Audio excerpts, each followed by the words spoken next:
Welcome, welcome, welcome, everyone. This is one of the best recordings that I've ever had with the Matters of the Heart podcast. Please enjoy as I prepare to share it with you.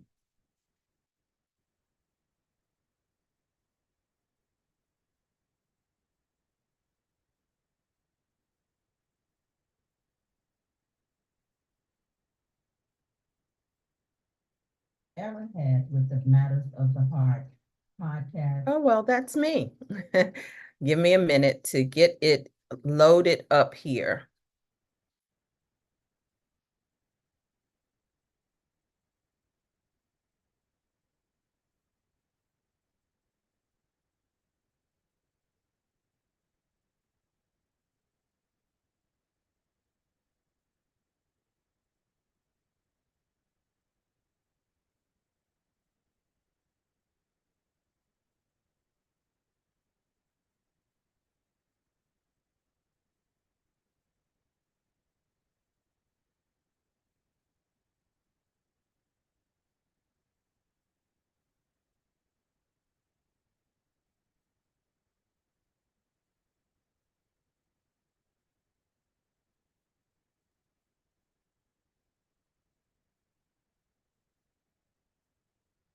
My name is Jamie, and we are back with another episode, and I'm really excited about this episode.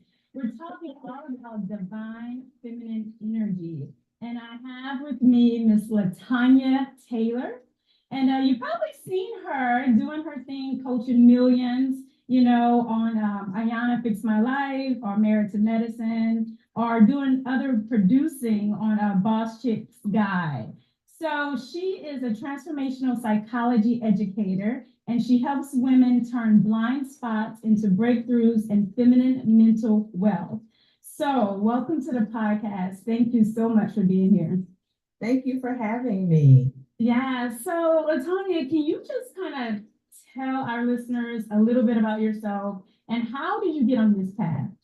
Okay. So I am affectionately known as the Rev Coach, the Juicy Spirit Mama, the Priestess of Purpose, Pleasure, Passion, and Profits. And it took me years to get that level of clarity because I had to go through my own rebirths in order to answer the call on my life because I didn't make just one stop along my journey. You know, I was born in the South. So I say that I grew up spiritually bilingual because I lived in a family that was half Catholic and half Baptist. So I went to the Catholic church, and then sometimes I'd leave there and go to the Baptist church.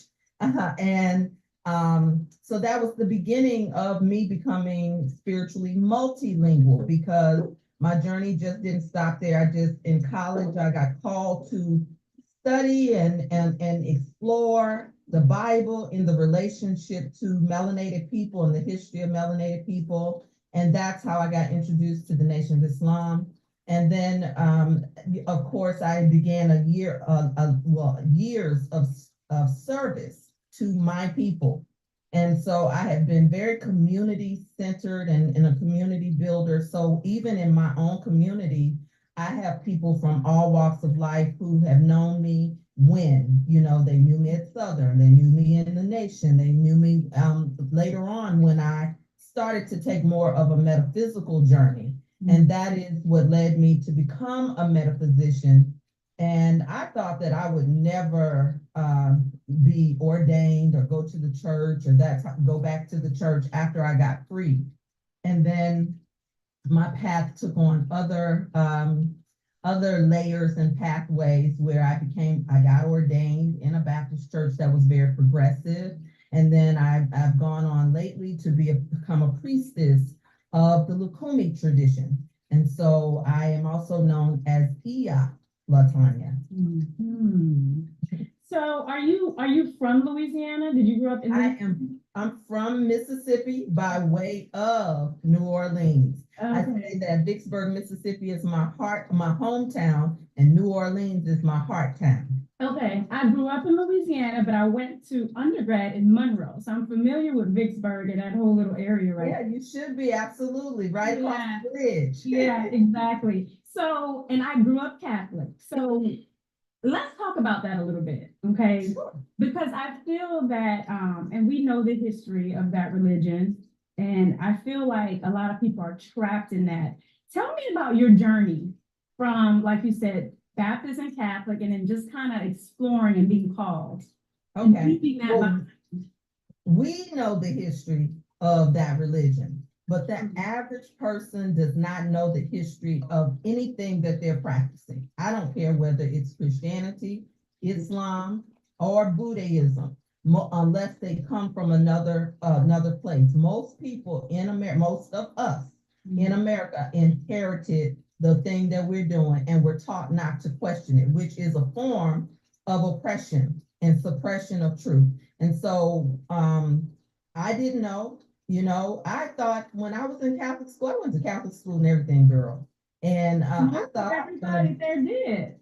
yeah, I thought I was going to be a nun. I was in Wow. love with God and religion. And I didn't know that that was the beginning of my call to to ministry. Like it's all over my natal chart. It's everywhere. So I didn't know.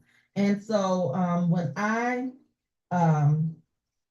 let me see, I started, it really was college it wasn't until college that I kind of defected from the good old Southern way.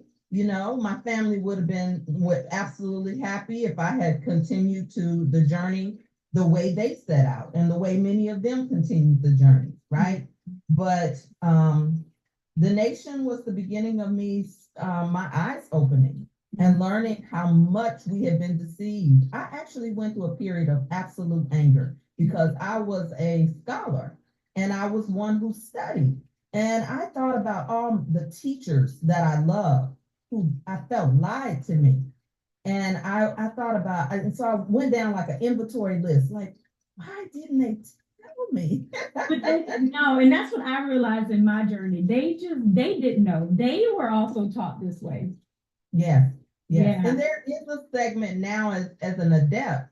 When we continue to study, we also have to accept that there is a segment that does know and Yeah. intentionally withholds information from our people. And they, as Rod Hayes says, they look like us, but they ain't us. That's true. That is so true. So let's talk about what's happening now. We know Okay. that there's an awakening. I felt it for the last 7 years, and that's been a big part of my journey. We know that especially the divine feminine energy is definitely rising on the planet. So let's talk about that. Okay. That's my favorite subject. Yes. So can you tell me what is divine feminine energy and why is it so important right now for our women, especially melanated women, to know who they are and to kind of at least be open to what that means? Well, this is absolutely my favorite subject, right? Because when we talk about divine feminine energy, I always say that the very mothers of civilization are the ones who are the secret. The secret is being kept from the mothers of civilization.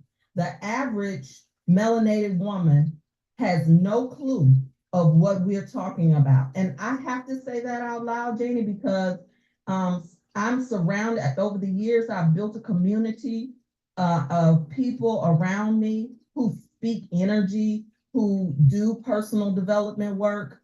And then when I go out into the larger fields, I bump into, wait a minute, you got to break this down. When people say, oh, you're so deep, when you talk to the average person about divine feminine energy, they recoil. I agree. Yeah. And it's hard to accept, they recoil. I remember when I first started to really tap into divine feminine energy, I kind of lurked around it. I lurked. But what helped me to understand divine feminine energy was I was a metaphysician who came from a community of female teachers. Now, get this. This is so deep. This is how you know when your steps are ordered. Get this. Get this. I believe that those who are first responders to divine feminine energy are the ones that the divine mother is calling to be in leadership and to lead. I think that there's a first round of us. Let me tell you why. I was listening to some old teaching from Mother Tainetta Muhammad in the Nation of Islam. Sister Ava Muhammad, who was the first female minister who led a mosque in the Nation of Islam.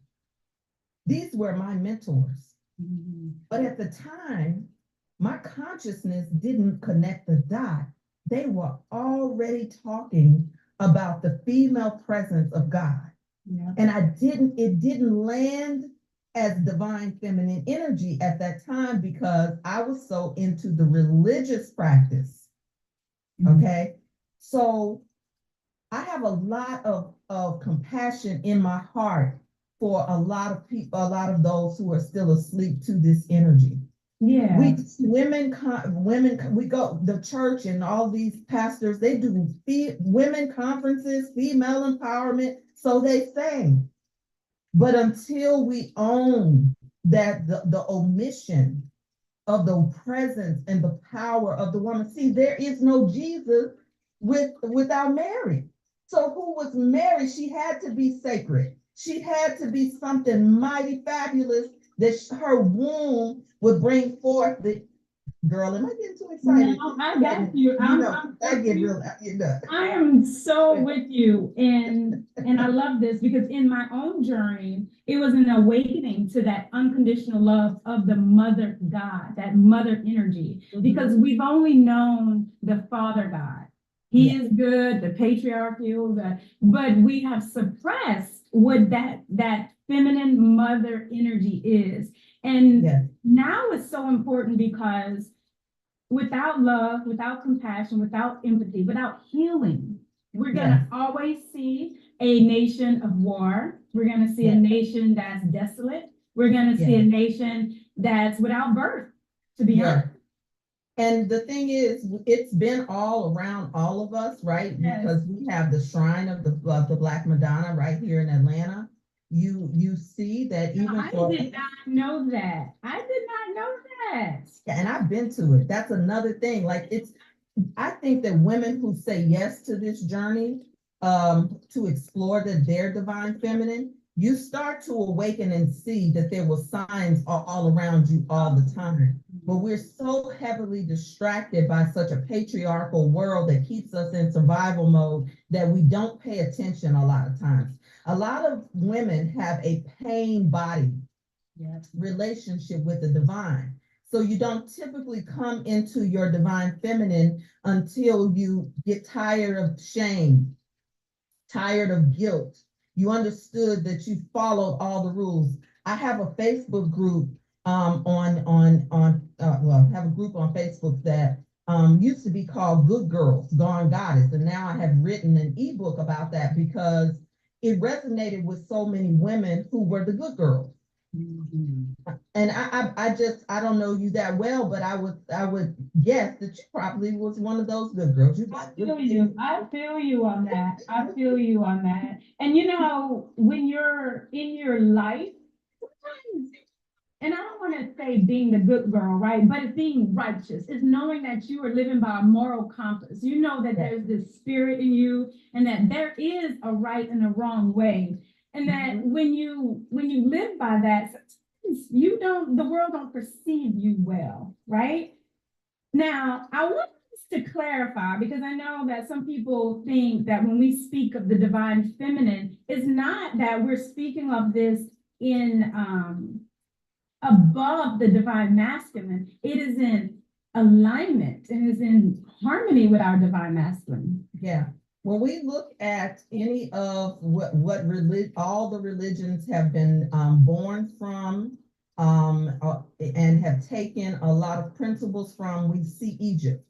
And when you look at Egypt or ancient Kemet, you see that there was a divine feminine and a divine masculine equal or match, a divine feminine complement, a divine masculine complement, even if there were more than one.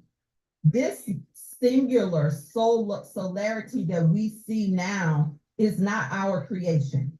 It is the creation of our children who were given a time period to rule the world. And so they have done an excellent job, but it comes from, it truly has been from the principle of divide and conquer. So how do you divide and conquer? You begin to take everything and you flip it, and you make everything about the woman like Eve. So you open up your Bible and you have an Eve consciousness that women are evil. And people literally believe that women are evil, not knowing that there was a Lilith. Okay. There was a Lilith who is honored in Jewish tradition, who Jewish tradition borrows a lot of their practice from ancient African practice. I mean, we could go on and on. I was talking to a woman the other day, and she loves it when I talk about Juicy, which is my book, right? And so most people hear juicy and they automatically think of the sex and the orgasm, which is how a lot of women end up studying the divine feminine, is because many of them are sexually dissatisfied and unfulfilled. And so they end up studying, pursuing the sexual experience or sensuality and the freedom around sensuality. And so people, all women love that. I don't care, even if they're wearing a hijab. But when we start talking about the true cosmic power of the divine feminine, sometimes it makes people uncomfortable because they feel like they got to give up whatever they've been taught in religion. And maybe you do, but it's at your own pace. And one thing she said to me, she said, when you talk about ancestors and all those different things, she's like, I don't understand that. That's not the part that I want to emphasize, though. It's when she said, I don't know anything about history. I don't even know the history of the Christianity I practice. I'm not interested in that. And it's not the first time that I've heard that. When I was heavy in my transition, I had friends who said, you know all those technicalities. Well, those are the things that's going to set us free, set our families free, and change the direction of the pathology. I call them, well, some people call them generational curses. I call them generational patterns, because we're locked in these patterns where the woman, the matriarch, is very, very important in us understanding, and the way that we have omitted the divine feminine in all of the major religions. It is the what did they say? The chicken coming home to roost. Is that how that thing goes? We see that happening on the planet right now. Yep, it's here. And let me ask you, so how do we encourage? How can people that's out there, women, all right, be encouraged to be open to this information? If all they know is Catholic, all they know is Christianity, how are Baptists, whatever, how Pentecostal, all of it, right? All of it. How can they begin to be open to this information? I say start at the womb. Yeah. That you came through. Yeah. Every That's the one of best us. advice. Every one of us came through the womb. If we can agree that the womb is a sacred place, then we can start to look at the entry point beyond the physical. What the womb represents, every womb holder, every person who is a womb holder, if that is the equalizer for our conversation to begin.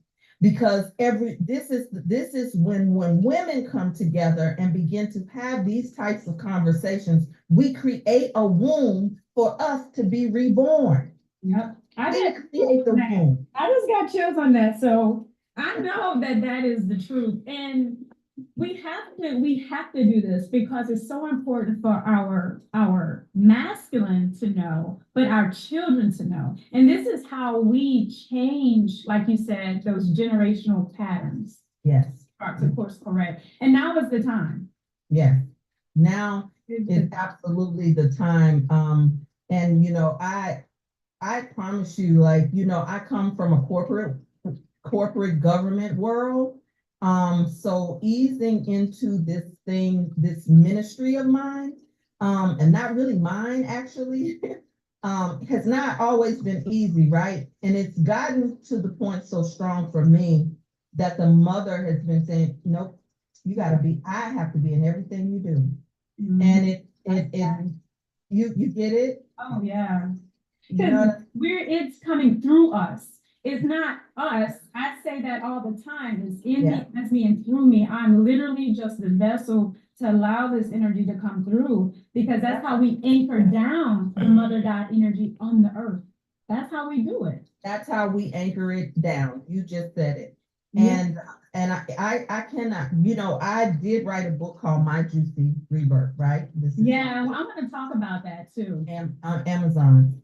And it is because I wanted to be a mother. So I thought, right? That's all of those Southern values were running my tape really in many ways. And so I made some choices and decisions. And I remember when I started to do womb prayers from my womb, through my womb. And that is when all the revelation came. I already was ordained metaphysician, all of that. And I am telling you, this work with the divine mother, the divine feminine, sets you apart from even those who are metaphysicians and spiritualists, because there are metaphysicians who just replace their traditional religion with the metaphysical language, but has had no true rites of passage. And that is what I experienced. I experienced my own rites of passage through my divine feminine. And I cannot emphasize that enough. When a woman begins to invite the restoration of her memory, of her divinity, of her feminine power, you begin to activate your Akashic records. And you go on a journey that is a rites of passage that God, spirit, your ancestors are guiding you through. Your teacher, when they say when the student is ready, the teacher will appear. That is facts. And I tell you firsthand my entire experience. And what I learned was that I just had to keep saying yes. I surrender. Yes, yes. And the next thing pops up, and the next thing shows up, and the next door opens up. You just have to be a willing, open vessel. But I agree with you, because you mentioned that most people don't get to this until they've said, I've had enough. Something in their life, some pattern keeps showing up, and they're like, okay, no, I'm clearly not getting it right. Something else has to happen. Yeah. So we hope that people don't have to get to that point to invite that divine mother in, because that's all it is. Once you invite that energy in and be willing to surrender, it's here. And it will heal your entire mind, body, spirit completely. It will heal your mother wound. Yeah. It will heal your relationship with money. It will heal your relationship with your sensuality and your sexuality. It will heal, because see, once you heal your relationship with that divine feminine, you're basically healing your relationship with God. Most of us have a fear-based relationship with God, a performance management-based relationship. And so even for women, if you're watching, I double dog dare you to change your language from he to she for about 30 days. Oh my God. When you pray, change your language from he to she. Then when you do that, okay, now that you can understand, and if you can't do that, or pick one, put your name in it. Yeah. Because we're so externally focused on a God outside of ourselves. That is the cognitive dissonance that we meet that people think that they need to be gatekeepers for institution. And that happens a lot. That is happening. That's why. Oh yeah, it's happening. Yeah. So let's talk about the feminine wounds that need to be healed and cleared. Sure. Because one of the things that in my journey, I realized there's feminine energy, you got wounded feminine energy, you got healed feminine energy, and then you have divine feminine energy.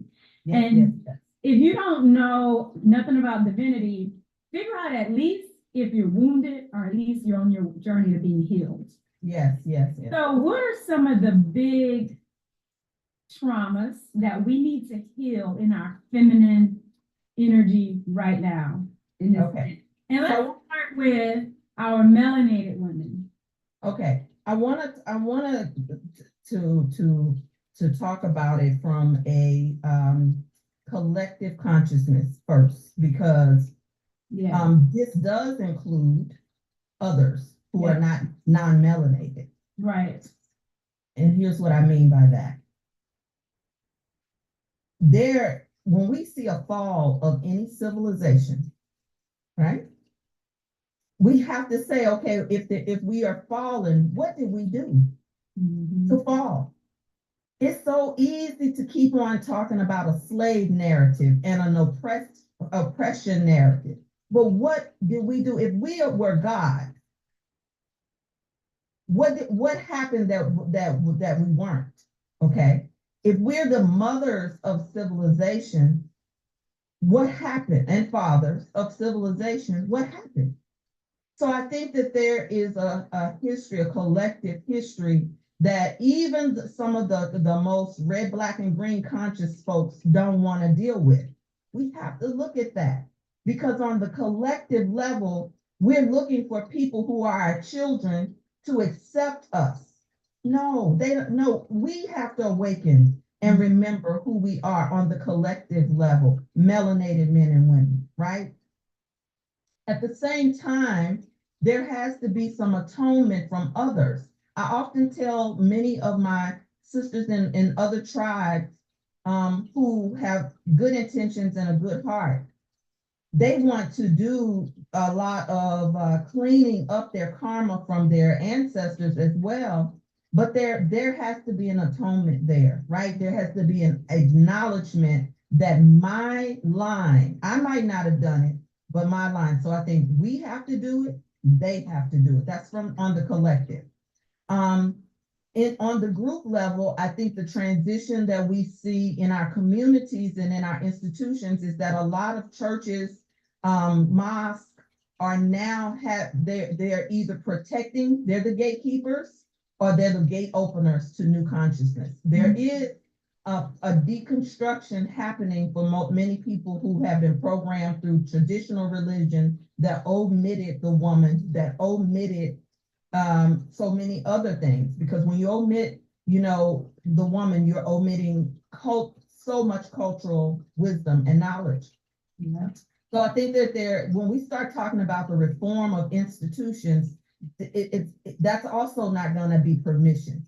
The people in these institutions have to demand that, right? It's a very evolutionary, revolutionary place to be. And so those who are asking for permission in our political systems, right? Because many of them have been built on patriarchy, right? And so we think that we've done something just because a person is female. I want to go back to your point. Just because a person is female does not mean that they are walking in the divine feminine, that they are safe for women. Because there are women, and this is why I think the study of womanhood and the divine feminine and archetypes, because understanding that there are people who play the role of the nemesis who are women. They are gatekeepers. They are blocks. They are not the ones to help. And we let games be played on us all the time.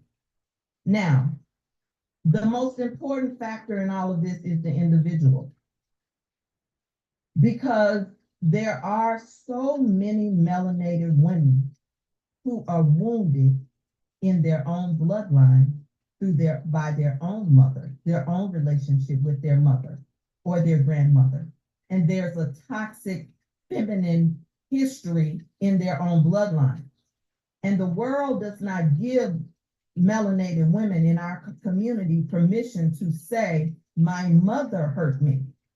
We say, oh, that's your mama, baby. She did the best that she could. So we gaslight women, young women who say that they were hurt or wounded, or I didn't feel supported by the mother. At the same time, when you do the work, you won't stay there. because as you learn your wound, as you heal and release your own wounds, you'll see mama didn't know either. There was a systemic erasure of the divine feminine. Can I just say that again, Jane? You can say that again. There is a systemic erasure of the melanated divine feminine systemically, and other people who in other tribes, in other countries, some of them don't know either. Mm-hmm. So we come into knowledge oftentimes assuming people knew, right? We be so surprised, and that is why we see the nefarious activities happening on the planet, because people are asking questions. There are other people who are standing in solidarity with truth regarding these religions. They too are waking up. Mm-hmm. Now, how would you recommend when you're coming into this new knowledge? Because it's shocking sometimes, and you are angry, and you're like, what? All this time, why didn't nobody tell me this? How do you integrate new knowledge while allowing the old knowledge to die off? The old energies, because when you get new energy and the old energy is dying off, as you know, it could be very chaotic in your own body. It could be very chaotic. Oh So God, what say that do again. you recommend for people who's currently in that part and it feels chaotic because you know you're sensitive to the people around you, you realize your parents in ABC, you may not even want to deal with them, but we know it's all a balance and a harmony of the energies. So what do you recommend people to stay in peace while they're going through this part? I say get into a community of other like-minded people. Do not be out here thinking just because you're Googling something that you now have evolved. It grates my whatever, when people say, oh, I'm healed, I'm free, just because you read a book. No, you have awareness. Awareness is the first stage of awakening. Yeah. Acknowledgement is the second stage of awakening. Acknowledgement is when you actually now move awareness into your personal experience. And then after those, there are other stages, and they vary for many people. But the most important is action. You have to now actively move yourself, right? Feed yourself and to be around other people in the transition. Now, I didn't always have transitory communities when I started deconstructing religion. Mm-hmm.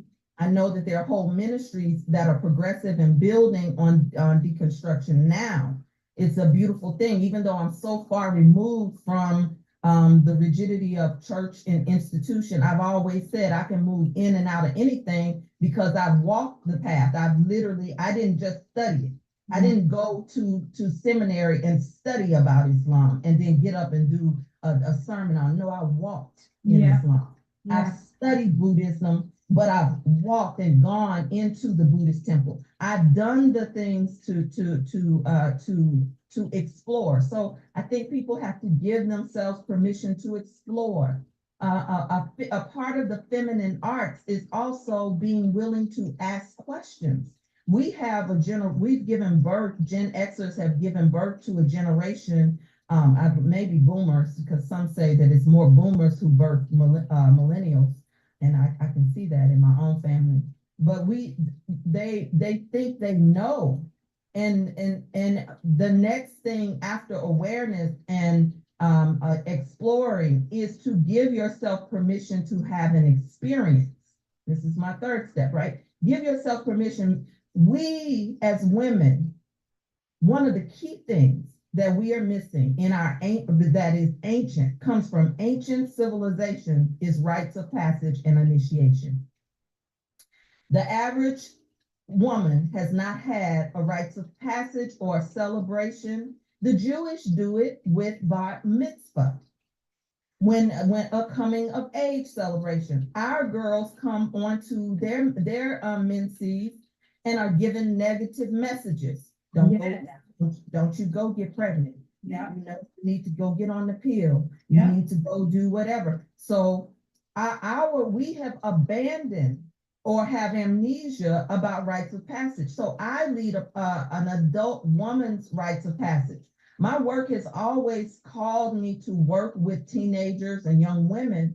But and so people will always say, well, you know, you need to be doing this for the girls. But if we don't get to the mothers of the girls, then they are going to continue to be miseducated, because when mama's not happy, nobody's happy. And so when I created Good Girls Gone Goddess in the Facebook community, I cannot tell you how many women were grieving the good girl choices and decisions they made without having all of the information. They thought that they were pleasing God or their families, or they were guaranteed that if I do good, then I'll get good. And so I really do think that when you begin to come into this awareness, you have to give yourself permission to also learn more, go have experiences, and then do it all over again. Because after that one experience, now you're gonna be moving different. What happens then is, when we are dogmatic and taught to be dogmatic and we haven't healed, we'll become dogmatic about veganism. We'll become dogmatic about the divine feminine. We'll become dogmatic about consciousness or whatever the thing is. Because the thing is, we learn one thing only to be able to let that go so we can make room for the next thing. Because the universal laws, scriptures, these things reveal itself to us at the level of our awareness. So one of the things we go through spiritually is we give up the Bible. I don't do Bible, I don't do church. But when you understand, the divine feminine practices will show you that there are codes and symbols and levels in each one of these books. Yeah. And so you'll be able to decode, you'll be able to embrace practices that a lot of people give other names, and those names too scare us. And so, our spirituality meets us where we are, and it is important to our bloodline. It's just like our diet, Jamie. I never forget, I heard a naturopath say, when we go and we get on diets and we don't know our lineage, oftentimes we're not eating properly. So just because veganism is trending, if your bloodline has Irish in it, and my bloodline has Jamaican or something in it, right? There are certain foods that not only should I eat, but I should use in my practices to honor my ancestors, to acknowledge them. So that's something that simple. It's something that we learn belly to belly in experience and process. A girl learns by watching her mother. Yeah. Yes, we should be verbal, and there is a verbal history for both male and female. But even for the mother who is disempowered, the mother who is empowered, whatever the case, she learns how to be a woman through the woman that's in front of her. And so we also have to give up the idea that we get just one mother. I've had many women mother me along my journey, because my mother had the capacity to bring me only so far, which I'm so grateful for. Mm-hmm. But it's the other mothers on my journey that have taken me through corporate America, how to show up in the boardroom, how to show up in a meeting. It's a woman who's taken me through reinvention when I came out of religion and I was still wearing baggy clothes and didn't know my shape. I talk about that in my book as well. It was a woman who said, come here, let me show you what you're working with. Mm-hmm. And put me in clothes to show me my shape. It's a woman. So we have many mothers. Our girlfriends are oftentimes we're mothering each other in our sisterships. Yep. So, and we have to be open to that. Let me ask you, in the journey And as you like you said, it's about awareness, it's about your level of consciousness. Because as you can become conscious, your DNA, you'll unlock DNA. It's already there. It's just a matter of unlocking it and getting Mhm. access to it, like you said, Akashic records. It's all there. It's all there. Yeah. It's just being All able to there. tap That's what in. Jesus said. Young Jesus Yeah. said it's all there. What I find is that I think I want to find the right approach, right? So as we're all stepping into this leadership with this divine feminine energy, we don't want to leave the people, those women behind who are insecure because they're not speaking the language. They don't know, they haven't had the journey through Nation of Islam. They don't know the language. They don't know what Akashic record is. They don't know that. Yeah. But they're willing and able to figure themselves out. Yeah. And so I don't want to leave those women behind because that's the ones we have to reel in. So I usually call it, standing in the gap, right? We have to stand in the gap. So Yeah. how do we accommodate ourselves as leaders in this divine feminine energy to accommodate those women so we could help raise their consciousness? Well, I was listening to Reverend Ike the other day, and when we talk about feminine abundance, which I'm doing a training on that starts on Monday, VIP starts tomorrow, feminine abundance. That's also a foreign language to many women. What's the difference between feminine abundance and that? Abundance, period, is a foreign language. That's our birthright. Abundance, period. Yes. And so Reverend Ike said, I used to think that I was going to save the world until he said, those that don't want to be saved, then they can just go to hell. And I need to save myself. It was so powerful in the moment because when I first started my ministry or answering my call to ministry, I thought too that I had a message for the world, that I would save the world. I've given up on that idea of saving the world. So I accommodate my sisters in the way that I teach publicly on my page, because most of the times those are the watchers. They watch what you do. They won't like a post. They won't engage because they don't want anybody to know they're in proximity to it. I like that. The watchers.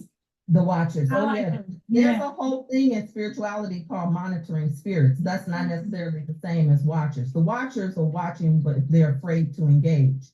The monitoring spirits will watch what you're doing and then go take it and duplicate it. And I'm glad that this came up organically, because everybody is not an ally to the divine feminine and to womanhood. I agree.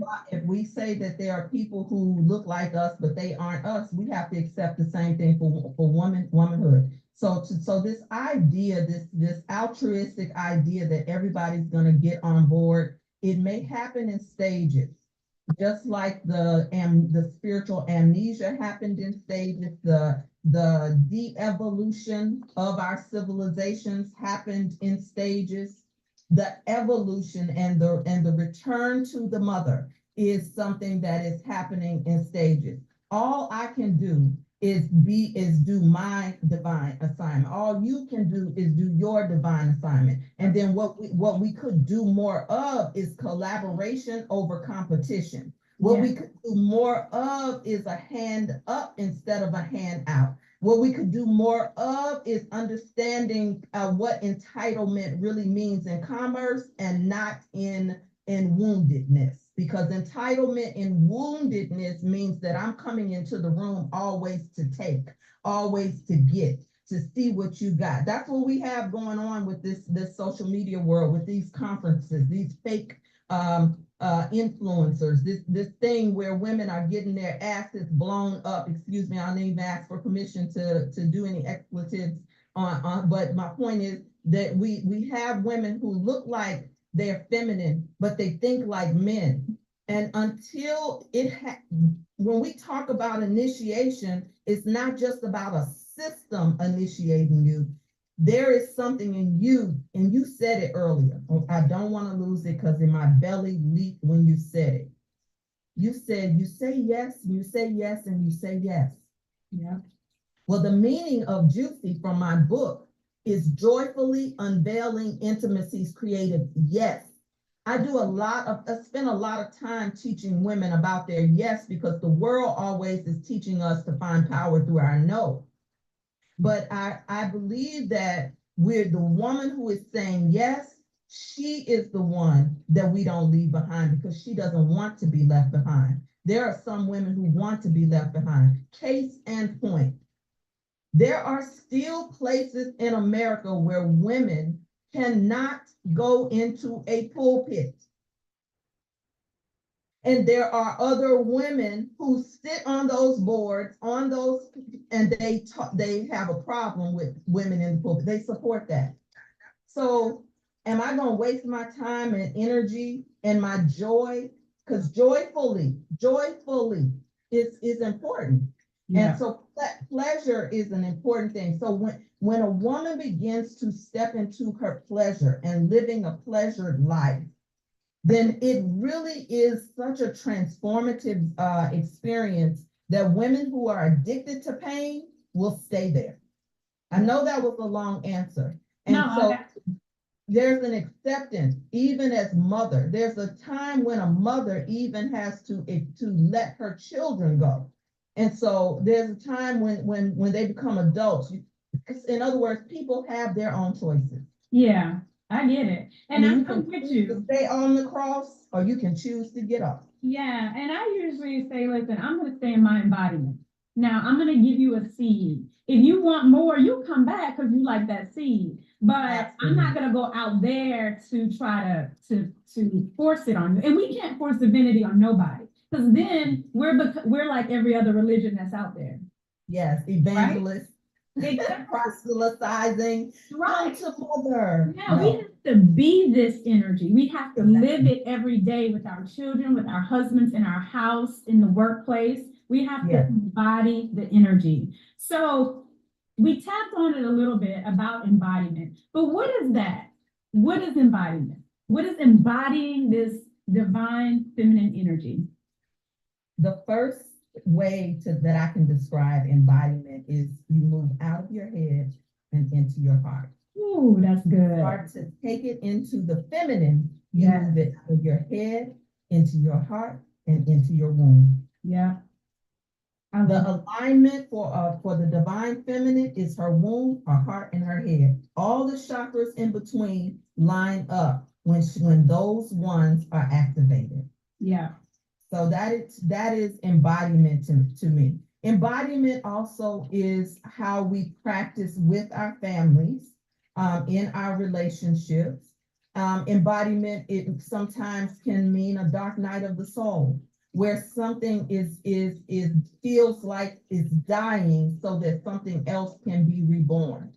I was going to change the name of my work from Rebirths, because I have gone through so many rebirths, and sometimes I look at the material I've written in one stage of the journey, and it was great for then, and it's so different now because I have a different understanding. So I always tell the women in my tribe, you can say, oh, I went through rites of passage with you, I'm done. Nope, because my work meets you in the season that you are in. And so I think embodiment is also us meeting ourselves in the season that we're in. Sometimes we need to and let me say this, the divine feminine energy can also be imbalanced. You have to be able to tap and use your own masculine. So a lot of times we are at war with the masculine, and the way it shows up is in our relationship with men, our fathers, our mates, and our sons. I'm glad you brought that up, because self-mastery is when you heal both those energies within yourself. Yes, both. And you have to heal both the masculine and the feminine. I mean, that's a part of it. Now, both and not either or. Yeah. And before I move on to that, because I do want to tap on that, this masculine energy that we have to heal. Rebirth, we go through this every single month. There's just being in the medical field, there's so many women who don't want their cycles, who hate their cycles, who talk so bad about it, but this is our whole creative energy. When we Yeah. get in tune with our weeks and our cycles, we know exactly where we're at. And that is Absolutely. birth and a rebirth and a death. And just like the 4 seasons, we do this in 4 weeks. We do it in 4 weeks. Yes, girl, you talking good. So rebirth is who we are. We're nature. We're gonna constantly go through winter, fall, spring, and summer over and over and over and over again. And that is why that was my rebirth, because so it was plant medicine that facilitated me on a journey to meet the Divine Mother, where she gave me my marching orders and cleared the debt of feeling like I needed to have physical children. Okay. She told me, you are already. Did you go through ayahuasca? I went through the mushroom. Okay. First. You gotta talk about that, because I want to shed the positive light on that. Now, I believe that you can't keep going through this plant medicine because you're not doing the work. But I think absolutely. if you're going through it to get that insight, to get what's blocking you, I think that's so beneficial. And we have to, I want you to talk about your experience, because this also kind of gets a bad light as well. You know what I'm saying? If you don't know what it is. Yeah. So again, I know it's real. I love it.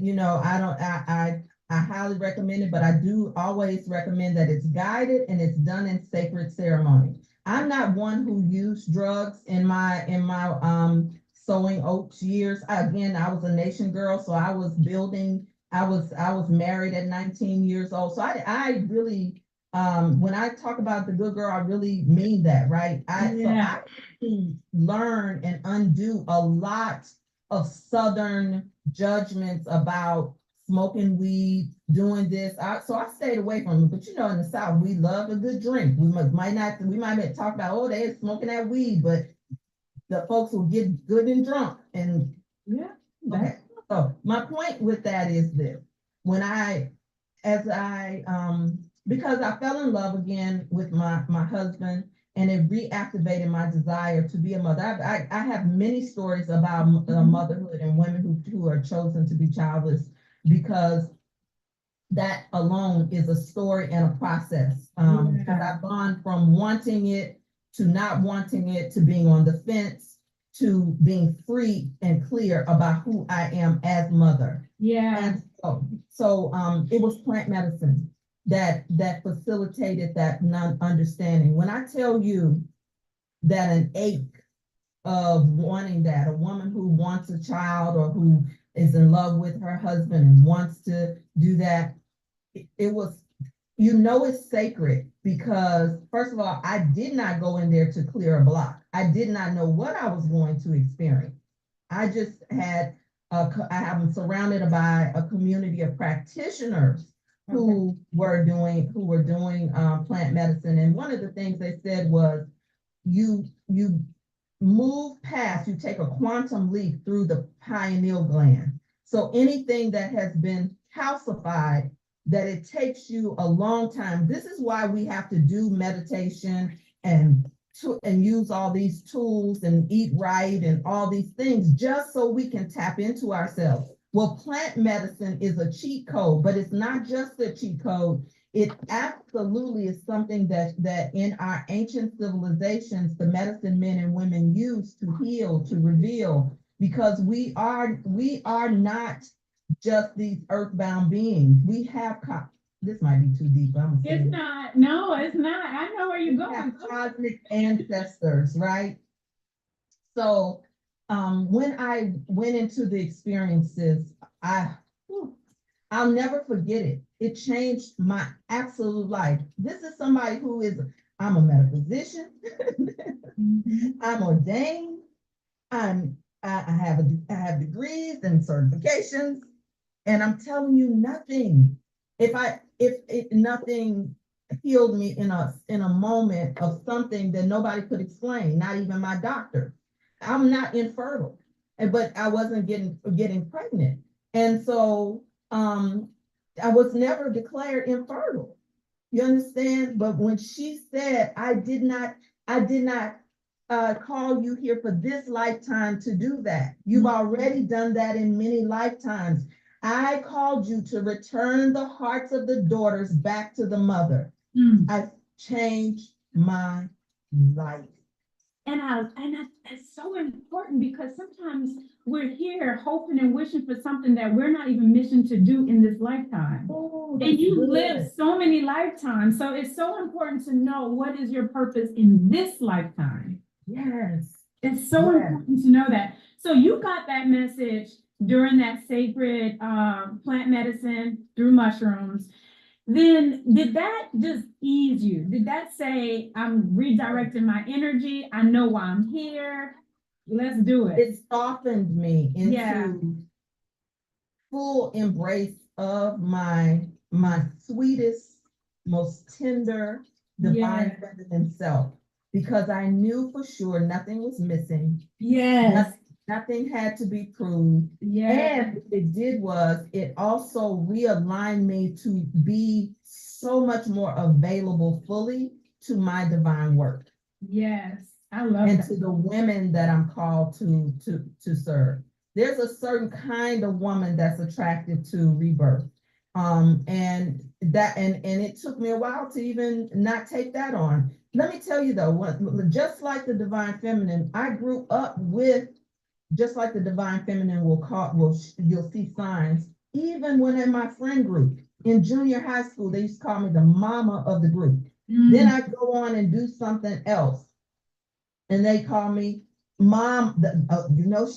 She's mom, and then they'll say, oh, then they start saying big mom, and I used to resist it. So this is key for somebody listening. There is something in your divine assignment that you are the most resistant to. Yeah. That is a clue. The thing you're most resistant to often has the most medicine for you. And I just love that gave you that. Just because I don't birth a child, that doesn't make me inadequate as a woman.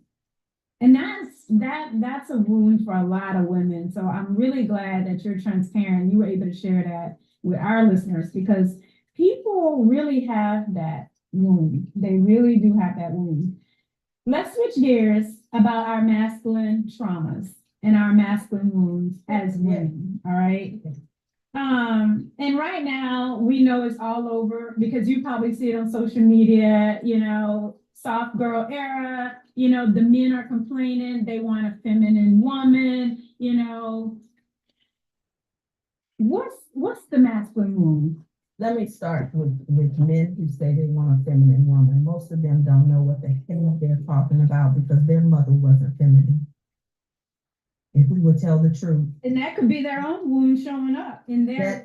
They have been wounded by an over masculinized mother, a mother who was carrying all the responsibility, and they wanted their mother to be softer. But what man is going to say, I needed my mother to not call me out my name? What man is going to say, I need my mother to stop hollering all the time at me? I needed my mother to stop cursing me out because I look like my father or act like my father. There's very few, unless they have done their work. So these young men who they never lived with a woman other than their mother. They never been in a full relationship with a mother. But we're in the season, the age of Aquarius, where people need to talk. We need to put it out there. It's okay. So I'm not judging you, brother, if you're watching this podcast, but you don't know what the divine feminine is. You can't, and that's what I'm talking about. There's a generation who think they know, but that's not strange. We had TD women that are loose telling women how they needed to be. I've always had a bell go off in me. Why are men telling any woman how they need to woman? I question that all the time, all the time. Like there was a guy I interviewed, and you will never understand the emotions, the energy carrying the womb. You'll never understand that. And I've always wondered why there's so many men teaching women how to be women. And I find that we don't do a good job as women being open, coming to another woman that you, not saying any woman, but a woman that you admire, a woman that you see out there doing her thing, making an impact, and you like her energy, you like what she represents. How about you go to that woman and say, hey, I love what you're doing. How can I be a part of this? How Well, can let I me go back grow? to your first question because I I know was I'm giving you dealing all with, kinds of questions. it's okay. I was just dealing with the man first. Yeah, But yeah. I want to answer your question because it ties into the second part of your question because many of us are craving daddy. So that is why many of us are we crave daddy. A girl needs daddy too. And this is a daddy's girl. This is a girl who got her heart broken when my mother and father divorced. That impacted me and changed my world, my self-concept changed. And so when we talk about why we let men come in and tell us how to be women, it's because the woman has amnesia, number one, and patriarchy has been telling women how to be women because this is the work of colonization and our oppressor. And so we don't see it because we've been brainwashed through religion that you don't question God. Well, if God is a man, then you don't question the man. So therefore, you just crave the presence of and the covering. What when we want that soft era, what we're saying is we want to be covered because you can't serve what does not cover you. You can't be and so the idea of serving something that is opposing you, abusing you, you can't fully serve it. So we have an inner conflict that we are not even allowed to question. The God that I serve would allow me to have a feminist movement that wasn't even mine.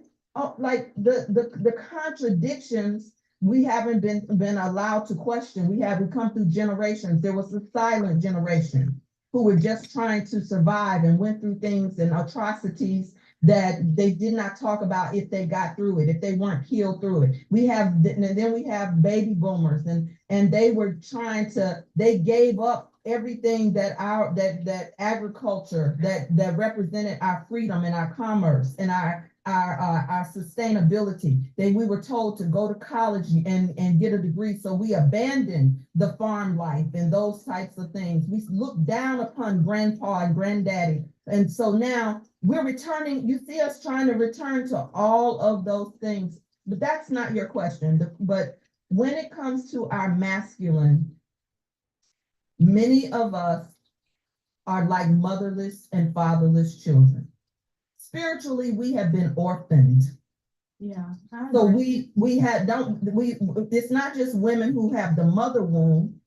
You know, it started off years ago talking about daddyless daughters. Yeah. And so when you touch any one of these tender spots, some people will run because the programming is so hard that you don't question, you don't ask, it's too painful, I don't want to deal with it. And what we're doing, that is called pathology. We're holding in place the generational curses as they teach you in traditional religion, patterns as in psychology. We have generational patterns and pathologies that we are holding in place. And one of them is the relationship with the masculine. Can I tell you a quick story? I try to say it. Yeah, absolutely. I have I lived abroad in Costa Rica. And so we met a Black woman in Costa Rica who became our Costa Rican mother. She owned an Airbnb, still owns it in Costa Rica. Now she's living in Africa, and she just did a video that I'm sharing in my group and to have open some discussion around. And she did an advisory, a cautionary tale to Black women coming to Africa, expecting that Africans treat them the way that they're treated in the modern American society. And she said, you come over here with all that mouth and you with your women's lib and that type of thing. And you anywhere you go in other parts of the world, women have a different type of battle. One is for respect, yes. But another one is men are still providing. There's no lack consciousness around men. There's no desperation around men. But this thing, this attack on our men is systemic. So the way that women feel about our men bleeds over. And when you go in your work, your travel, and you go and sit with the world, not only do they not hold their men the same way, we have to hold our relationship with our men sacred again. Yeah. I'm not one of these goddess energy women telling you it's all about the divine feminine. No, there is no divine feminine without the divine masculine, whether you feel it in you and in your bloodline, or whether you're in relationship with another physical masculine being, even if you are same-sex loving woman. If you have a divine masculine womb, it will show up in your same-sex loving relationship. Mm-hmm. And in my journey, it wasn't until I was healed and whole in my feminine and my masculine before I met and magnetized my twin flame to me. Same. And when I tell you that whole experience was just literally beyond the cosmos, it was literally beyond the cosmos.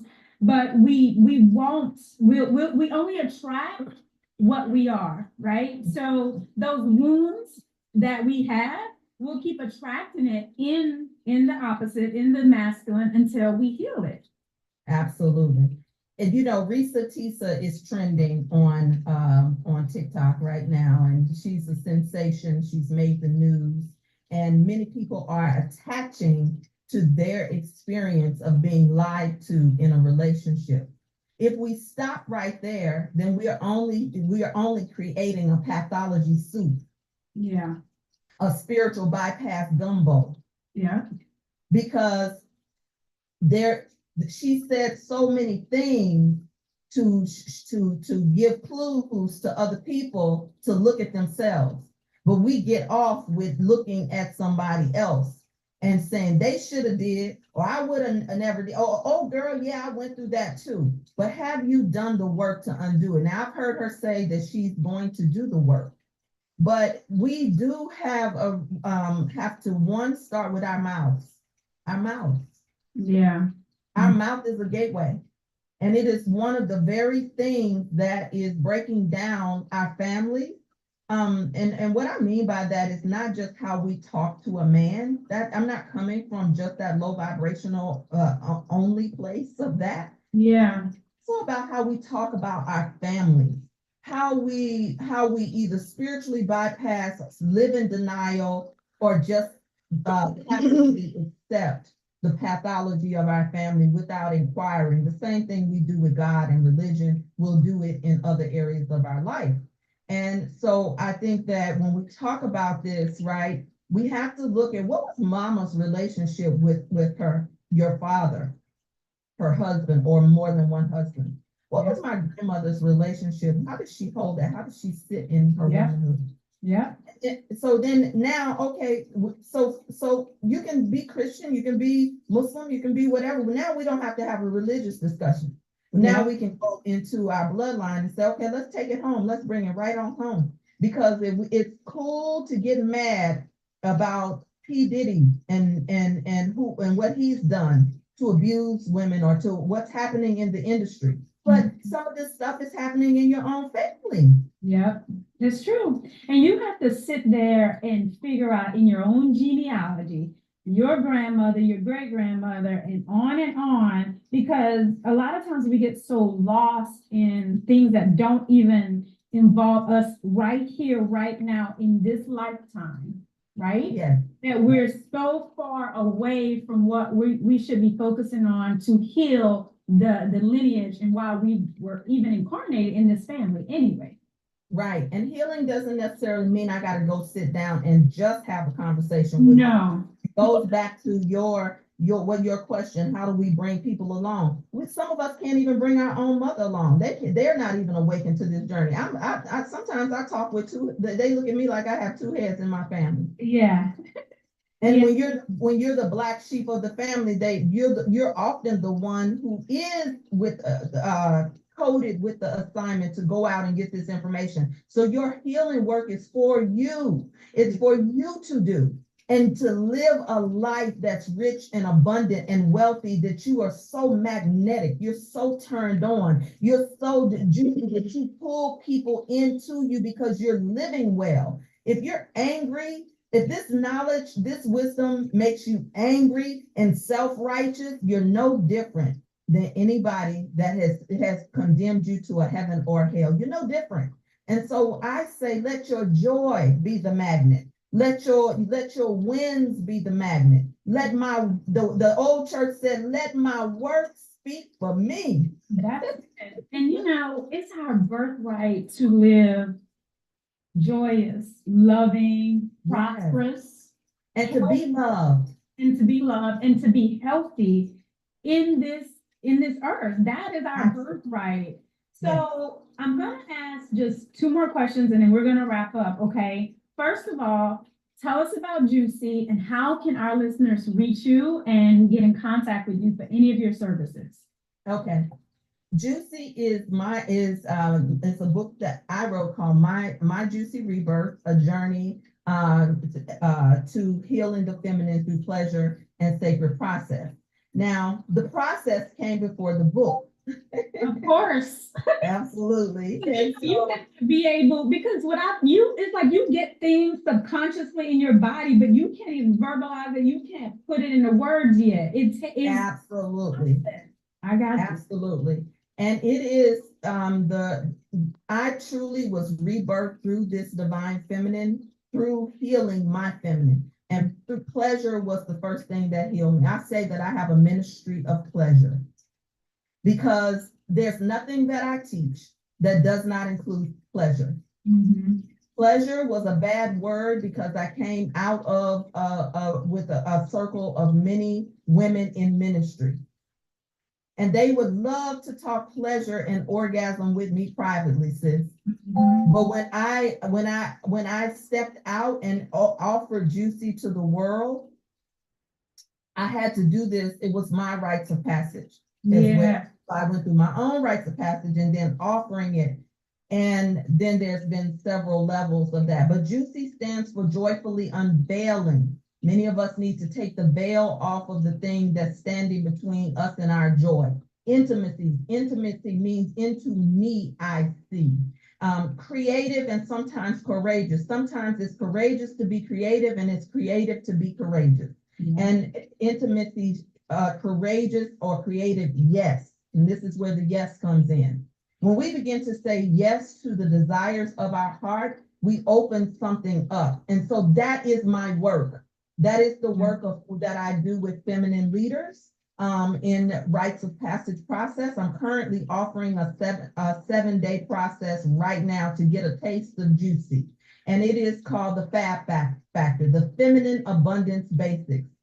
I affectionately call it the Get Juicy 7. Because it allows you to get a taste of joyfully unveiling intimacy's creative yes that leads you to the abundance in your feminine, your finances, and your family. And so this 7-day process is absolutely can meet you in any season of your life. It starts on Monday. VIP starts on Saturday. And I do invite you to get in. How you can get in touch with me is rebirth with latanya.info, or you can find the link to my the link to my bio. And I'll add it on these on all platforms. So Rebirth with Latanya on all platforms is how you'll find me. Rebirth with Latanya on all platforms. And I have a link in my bio. If you don't know how to get to the bio, just click on my profile picture and just read there. Now, with Juicy, now I know you cover a lot of things, because when you talk about rites of passage, I mean, that's everything. And that is awakening different parts of who you are. Because I want people to understand that through your self-discovery and awakening your human body, you come into your goddess. That's really what it's about. Now, I know how powerful our sexual, I call it creative energy is. Yeah. And I know when you are in that energy with, especially in a loving, unconditional love with your divine masculine, you are creating so much for generations, your entire family. People don't even understand. Like you could really do, and especially if it's a desire of your heart, is this Absolutely. you are literally calling out to the cosmos. So just a tad bit, do you cover that in Juicy? Do I? I'm doing a special session for wives for this one. Every 7 days, we'll have a different theme based off of what the culture is saying the needs are in womanhood. And right now, we need wives. There are so many women throwing away their marriages, throwing away their families, and talking to their men sideways. We don't deal with how aggressive we are. So absolutely do I deal with it. And let me tell you, I deal with it in my life first. And Because it's so, I think my that wife, that chakra, that sacral chakra, that root chakra, where Yeah. all that energy is so important because when that's not unlocked, it's hard to unlock everything else, especially absolutely. the heart. So Listen, yeah, when women come to me, most of the time, they could be a wife or they could be single. But they can manifest a new relationship in their marriage or manifest the new relationship of their choosing. That's how I did it. yeah. I can assure you that it is the divine. My husband is a divine masculine who activates my divine feminine, who reminds me of my juicy, who reminds me of my divine assignment. And we activate each other. We activate each other. When you make love, see it more as ceremony. Oh my God. You cannot, if you are literally with your partner and you're not visioning and you're not creating in your Yes. mind what you want, you are wasting your time and your life force energy anytime you do that. So you're literally, that's it. That's it. So I'm gonna get juicy because I want to tap into that. I'm definitely gonna get that. Yeah. So my last question is, what is the current matter of your heart right now? The current matter of my heart is potency. I could not have answered that question had I not been in a mastermind with my own husband. And we went in so deep the other day that the spirit said potency because I was focusing on all of the things that would make me impotent. See, we wanna affirm, but when you affirm, you also have to deny. So I had to deny the things that I was giving too much power to create and attract and pull in the desires that I have in my heart. That's And, right. and I'm telling you, man, he asked me just a couple of questions, and he said, focus on that. Yeah. So that is the condition of my heart is potency, to be more potent in the spiritual gifts that I'm called to do, even though it may not look like anybody else in the marketplace, even though I may not sound like anybody, even though I don't have 10,000 followers, even though I sometimes have to walk this journey alone. I am mighty potent. I'm a potent woman, and there's nothing impotent about my work. My work is so powerful that when women come in and they sometimes have to go and integrate it later or do it again. So the matter of my heart is potent, to love with my full heart, to open my heart, to create in me a clean heart, renew in me a right spirit, so that I can do the work that I'm called to do. In this season of solar flares, of DNA upgrades, in this season of Pluto moving into Aquarius, because we gotta know how we're designed. And that I definitely do and love that work, Janie, because understanding your design is everything to staying juicy.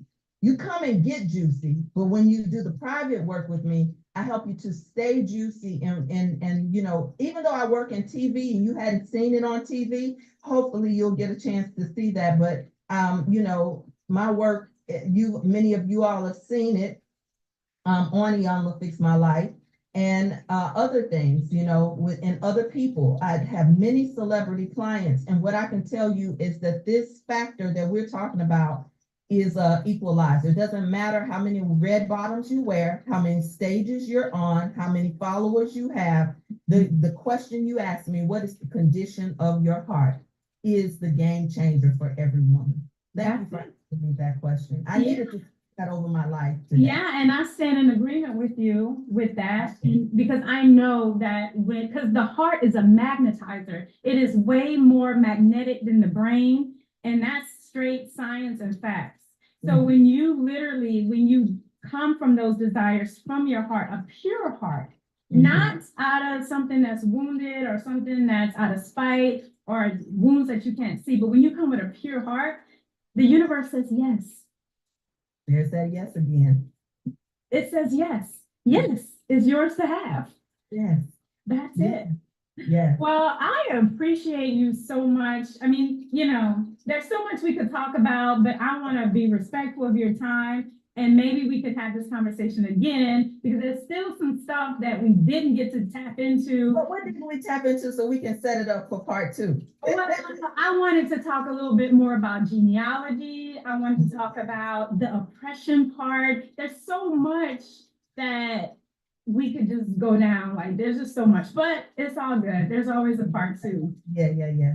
So guys, if you want to reach out to Latanya, please reach out. I'm going to attach the links to this podcast for you guys to reach out. Check out her book. Check out her course that's coming up. You started on Monday, right? It starts on Monday. VIP starts tomorrow. That's where Okay. we're gonna do the supplemental for wives. So this is a perfect time. If you are ready to tap into your divine feminine energy, if you're ready to heal yourself so that you can heal your lineage, your children, and create, because we're creators, and create the life, the relationship, the wealth that you want is yours to have, is here. This is it. So I'll catch you guys on the next episode. This podcast is inspired by love, relationships, spirituality, justice, culture, family, children, finances, freedom, personal growth, energy and vibration, universal principles, health, education, masculine and feminine principles, music, and all things of the heart and soul. We appreciate you guys. This is how we align our hearts with our minds for perfect alignment. And we will catch you guys at the next episode. Take care. Thank you, Latanya. Oh, thank you. Thank you for watching. If you're interested in joining me in the Fab Factor, a new round is starting monthly, and I look forward to connecting with you. Go to rebirthwithlatanya.info, rebirthwithlatanya.info, and on all platforms. Thank you for watching. Love you, and there's nothing you can do about it. Ciao.